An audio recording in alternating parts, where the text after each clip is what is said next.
Hey everybody, this is Eric Brady with Seattle Sound Home Inspections. I'm doing a project today on my own home. This is my irrigation system, but the same concepts apply, well, it applies directly to an irrigation system if you have one, and it also applies to your home's water system. What I have at my home, because I live close to the Puget Sound, low on the topographic map in relation to the rest of my water district, my water pressure is quite high. That is about 155 psi. It can get higher. I've seen it as high as 180. So this is the water line that comes underneath here where that red hose is, the main water line that goes into the house. There's a T, it comes up 3/4 inch line to this old shutoff valve here. Buried here is a backflow preventer, which is required in most municipalities for irrigation systems. That's just to keep the dirty water that's in your irrigation system from flowing backwards into your home. So that's there, it's required in most areas. That was there when I bought it. Copper pipe comes out of there, and then we transition right here using a SharkBite fitting into this new stuff that I just did. So added a new shutoff valve just for safety's sake, in case I need to turn it off and on. This one over here is quite old. I'm probably only going to use that once or twice a year to turn it on and turn it off, and we're just going to stop using it other than that because it's pretty corroded. And if I need to shut off during the season, I'll use this one here.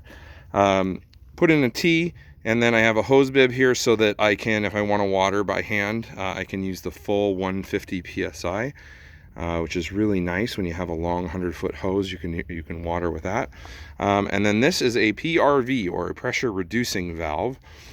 This is something that we talk about in a lot of homes, and actually the PRV serves as a backflow preventer as well. Water does not travel this way past it. So in this case, I have two backflow preventers. But this lowers the water pressure from here at 155 psi, or whatever your water pressure is that is considered excessive. You start really having problems above 150 psi, that's when the pressure relief valve on your hot water tank opens. So we'd like you to be at least a few psi under that. And everything over 80 psi is considered excessive.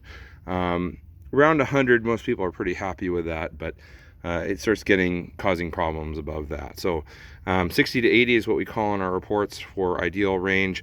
Below 60, people start getting a little bit annoyed with their water flow often, and then at actually 20 psi is the code minimum standard.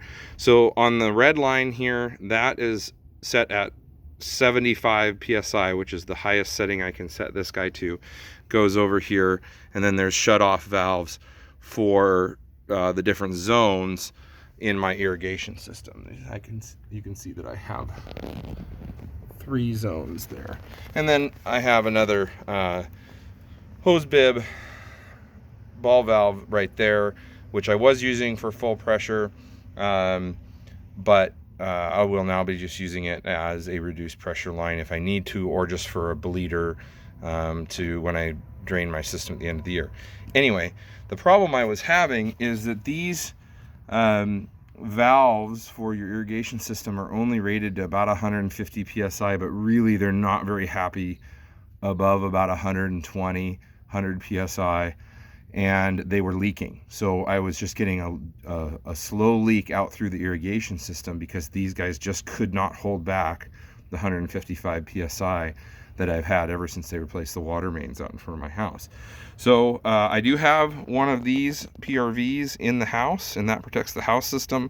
The T for this system just comes off before that pressure reducing valve.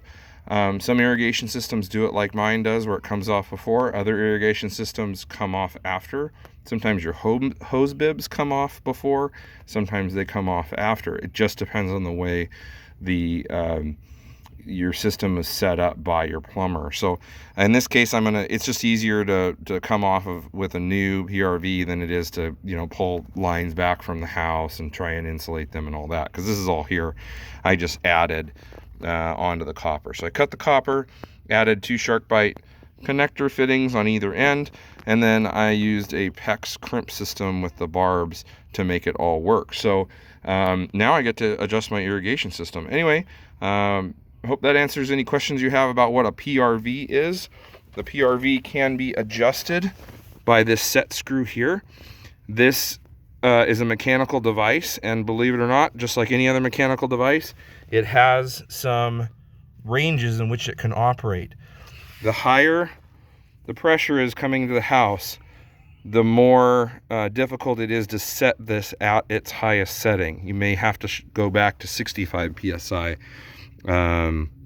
because they just can't hold back the pressure without more tension on that spring. So yep, there's a little spring in here, holds it down. There's a valve. It's all mechanical and magical, and it all works pretty well most of the time. These do wear out, so if you notice a pressure spike in your house, it's time to start asking questions. All right, hope you have a good one. Bye.